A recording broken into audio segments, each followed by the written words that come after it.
बड़े आदर के साथ शहीदों को श्रद्धांजलि दी। भगत सिंह जी, सुखदेव, राजगुरु, उन लोगों को कल के दिन फांसी दी गई थी।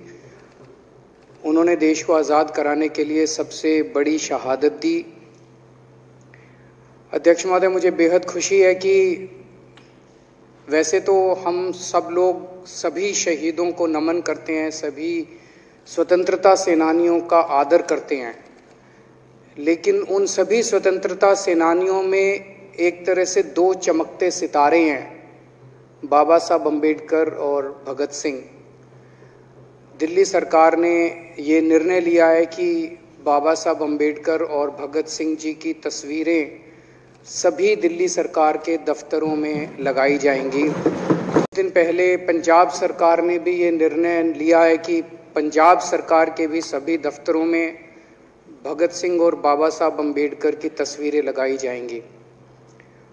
जब से ये ऐलान किया गया है, मैं तो सोच रहा था कि हमारे विपक्ष के साथी इसके ऊपर हमें बधाई देंगे, तारीफ करेंगे कि बहुत अच्छा निर्णय लिया गया।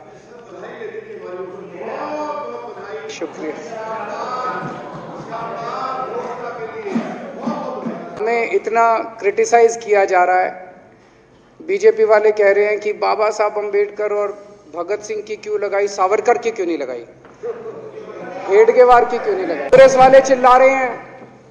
वाले चिल्ला रहे हैं इंदिरा गांधी की क्यों नहीं लगाई, राजीव गांधी की क्यों नहीं लगाई, सोनिया गांधी की क्यों नहीं लगाई।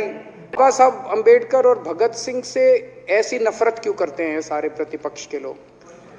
मैं आपको बताता हूं क्यों करते हैं, और खासकर बीजेपी वाले बाबा साहब अम्बेडकर से इतनी नफरत क्यों करते हैं, मैं बताता हूं आपको। बाबा साहब का नाम सुनते ही वॉकआउट कर गए, बाबा साहब का नाम भी नहीं सुनना चाहते। बाबा साहब अम्बेडकर ने देश का संविधान बनाया। संविधान में लिखा उन्होंने कि भारत के अंदर जनतंत्र होगा। इस जनतंत्र के अंदर चुनाव होंगे, चुनाव में जनता वोट डालेगी, वोट डाल के जनता अपनी सरकार चुनेगी। वो सरकार लोगों के सपनों को पूरा करने के लिए काम करेगी। बीजेपी को ये पसंद नहीं है। बीजेपी नहीं चाहती चुनाव हो। बीजेपी चाहती है कि चुनाव खत्म हो जाए। चुनाव होने ही नहीं चाहिए। चुनाव गंदी बात है इनके हिसाब से, चुनाव गलत बात है इनके हिसाब से। एमसीडी के अंदर 15 साल इन्होंने जम के लूटा, लूटने के सारे दुनिया के रिकॉर्ड तोड़ दिए। गिनीज बुक वालों की मीटिंग चल रही है कि भारतीय जनता पार्टी में त्राही त्राही मच गई। लोग दुखी हो गए 15 साल के इनके शासन के बाद, और जनता ने मन बना लिया कि इस बार इनको मजा चखाएंगे और गुस्सा जाहिर करेंगे। चुनाव आयोग ने ऐलान कर दिया कि हम आज शाम को 5 बजे 9 मार्च को शाम को 5 बजे आज चुनाव की डेट्स की घोषणा की जाएगी। 4 तारीख को प्रधानमंत्री के दफ्तर से फोन जाता है, चिट्ठी जाती है चुनाव कमिश्नर को, चुनाव रद्द कर दो। पूरी दुनिया के अंदर आज तक ऐसा नहीं होगा कि प्रधानमंत्री सीधे सीधे चुनाव कमिश्नर को फोन करके और चिट्ठी लिख के कहते हैं कि चुनाव रद्द कर दो। इसलिए ये नफरत करते हैं बाबा साहब अम्बेडकर से। ये कहते हैं बाबा साहब अम्बेडकर नहीं होता तो जनतंत्र नहीं होता इस देश के अंदर। एनडीएमसी में केंद्र सरकार नॉमिनेट कर देती है, बोले जी एमसीडी में भी यही हो जाना चाहिए। अध्यक्ष महोदय, इनका बस चले ना इस देश के अंदर सारे राज्यों में और देश में चुनाव कराना बंद कर दें। हम तीनों एमसीडी को यूनिफाई करना चाहते हैं। अरे 7 साल थे तुम्हारे पास, सो रहे थे क्या 7 साल से? कहां थे तुम लोग 7 साल से? क्यों नहीं तुम लोगों ने क्यों नहीं तुम लोग यूनिफाई करने के लिए पैसे चाहिए? क्यों नहीं तुम लोगों ने यूनिफाई किया 7 साल से? चुनाव के 1 घंटे पहले तुम लोग चिट्ठी लिख रहे हो। अब सो के जागे हो कि अब यूनिफाई करोगे? तो यूनिफाई नहीं करना, चुनाव टालने हैं, क्योंकि हार रहे हैं। मेरी हाथ जोड़ के विनती है, हार जीत लगी रहती है। कभी ये पार्टी हारती है, कभी वो पार्टी हारती है, कभी आज बीजेपी हारती है, कभी आम आदमी पार्टी भी हारती है, कभी कांग्रेस हारती है। देश बड़ा है, देश की सोचो। आज आम आदमी पार्टी है, कल आम आदमी पार्टी हो सकता ना हो। आज बीजेपी है, कल बीजेपी हो ना हो। आज केजरीवाल है, कल केजरीवाल नहीं होगा। आज मोदी जी हैं, कल मोदी जी नहीं होंगे। कोई बड़ा नहीं है, देश बड़ा है, मुल्क बड़ा है, कौम बड़ी है, समाज बड़ा है। देश को नहीं झुकने देना, देश को नहीं टूटने देना, देश को नहीं किसी भी हालत में देश पे आंच नहीं आनी चाहिए। ये लोग देश के साथ खिलवाड़ कर रहे हैं, ये लोग संविधान के साथ खिलवाड़। कल को दिसंबर में गुजरात के चुनाव हो रहे हैं।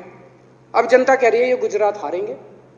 अब अगर ये गुजरात हारेंगे तो ये 10 दिन पहले चिट्ठी लिख देंगे चुनाव आयोग को कि भाई हम गुजरात को और महाराष्ट्र को एक कर रहे हैं, इसलिए गुजरात के चुनाव टाल दो। गुजरात के चुनाव टल जाएंगे।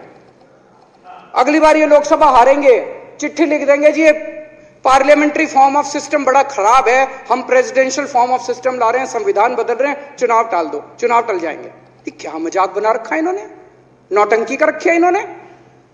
भारत जनतंत्र है, देश ये बर्दाश्त नहीं करने वाला जो इन्होंने नौटंकी कर रखी है। कहते हैं हम दुनिया की सबसे बड़ी पार्टी हैं, हम तो जी दुनिया की सबसे छोटी पार्टी हैं। फिर भी डर गए तुम लोग। दुनिया की सबसे बड़ी पार्टी दुनिया की सबसे छोटी पार्टी से डर के भाग गई। क्या कायर हो यार। हिम्मत है तो चुनाव लड़के दिखाओ बीजेपी वालों, मान जाएंगे तुम। हिम्मत है तो चुनाव लड़के दिखाओ। कहते हो 56 इंच का सीना है, नहीं तो मान लो 56 इंच का सीना नहीं है, झूठ। नहीं तो मान लो कुर्ते के नीचे 56 इंच का सीना नहीं है, झूठ है ये। आज सारे देश की सारी भारतीय जनता पार्टी एक पिक्चर के पोस्टर लगा रही है गली गली में जाके। पूरी सारी भारतीय जनता पार्टी देश में एक पिक्चर के पोस्टर लगा रही है। इसलिए राजनीति करने आए थे? पिक्चरों के पोस्टर। अपने बच्चों को क्या जवाब दोगे? घर जाके बच्चे पूछेंगे पापा क्या काम करते हो? पिक्चरों के पोस्टर लगाता हूं। 8 साल केंद्र सरकार चलाने के बाद अगर किसी देश के प्रधानमंत्री को विवेक अग्निहोत्री के चरणों में शरण लेनी पड़े तो इसका मतलब उस प्रधानमंत्री ने 8 साल में कोई काम नहीं किया। 8 साल खराब कर दिए। बताओ, विवेक अग्निहोत्री के चरणों में उनको शरण लेनी पड़ रही है, बचा लो बचा लो बचा लो। अगर किसी प्रधानमंत्री को कह रहे हैं कश्मीर फाइल्स टैक्स फ्री करो, अरे यूट्यूब पे डाल दो, फ्री हो जाएगी। टैक्स फ्री क्यों करा रहे हो? इतना ही तुमको शौक है, विवेक अग्निहोत्री को बोलो यूट्यूब पे डाल देगा, सारी पिक्चर फ्री है, सारे जने देख लेंगे एक ही दिन के अंदर। टैक्स फ्री की क्या जरूरत है? यूट्यूब पे क्यों नहीं डाल? कल एक मैंने अखबार में पढ़ा, हरियाणा के अंदर एक भारतीय जनता पार्टी का ही एक एमएलए था। उसने कहा आज मैं पार्क के अंदर इसकी फ्री स्क्रीनिंग करूंगा। तुरंत विवेक अग्निहोत्री का ट्वीट आया खट्टर साहब के, खट्टर साहब देखो ये फ्री में कर रहा है, इसको बोलो टिकट लेके करेगा। भाई साहब, कश्मीरी पंडितों के नाम पे कुछ लोग करोड़ों रुपए कमा रहे हैं और तुम लोगों को पोस्टर लगाने का काम दे दिया। आंखें खोलो, क्या कर रहे हो तुम लोग? वो करोड़ों कमा गया, कश्मीरी पंडितों के नाम पे करोड़ों कमा गया और तुम लोग पोस्टर लगाते रह गए। क्या हाल बना दिया तुम लोगों का यार। आंखें खोलो तुम लोग, भेड़ बकरियों की तरह हाँक रहे हैं। एक दिन बोले 3 का कृषि कानून लेके आए हैं, बहुत शानदार है, और फिर नीचे मैसेज आया भाई सारे जने तारीफ करो मोदी जी की। सारे बोले वाह मोदी जी वाह, क्या मास्टर स्ट्रोक है। और मेरे को याद है इसी सदन के अंदर इन लोगों ने उन 3 कानूनों की खूब तारीफ की थी, बोले क्या मास्टर स्ट्रोक है और क्या शानदार कानून लेके आए। 1 साल के बाद फिर आया भाई 3 कानून वापस ले लिए, बोलो फिर तारीफ करो मोदी जी की, भाई कानून बेकार थे मोदी जी। क्या इसी सदन के अंदर इन लोगों ने इतनी बेशर्मी, दिमाग पे ताला लगा रखा, इन्होंने कहा वाह मोदी जी वाह, क्या 3 कानून खराब थे आपने वापस ले लिया, देश को बचा लिया। मेरा एक ही निवेदन है मेरे बीजेपी के साथियों से, आप तो अपने ही हो, आप तो सब मेरे छोटे भाई बड़े भाई, बिदुरी साहब तो बड़े भाई है मेरे, आप तो सारे अपने हो यार। थोड़ा सा देश के बारे में सोचो यार, थोड़ा देश के बारे में सोचो। हिटलर भी जो था वो कम से कम अपने चमचों को नौकरी देता था, रोजगार देता था। इतिहास उठा के पढ़ो, उसने रोजगार तो दिया था। इन्होंने क्या दिया आपको? आपके बच्चों को नौकरी दी, आपके घर में कोई खाने पीने का इंतजाम करा, आपकी बिजली का इंतजाम करा। केजरीवाल काम आता है आपके भी घर की बिजली फ्री कर रखी है। दिल्ली के 12 लाख बच्चों को नौकरी दी है मैंने, स्कूल ठीक कर दिए, अस्पताल ठीक कर दिए। आपके घर में कोई बीमार हो, केजरीवाल दवाई पहुंचाता है, मोदी दवाई नहीं पहुंचाता। केजरीवाल काम आया।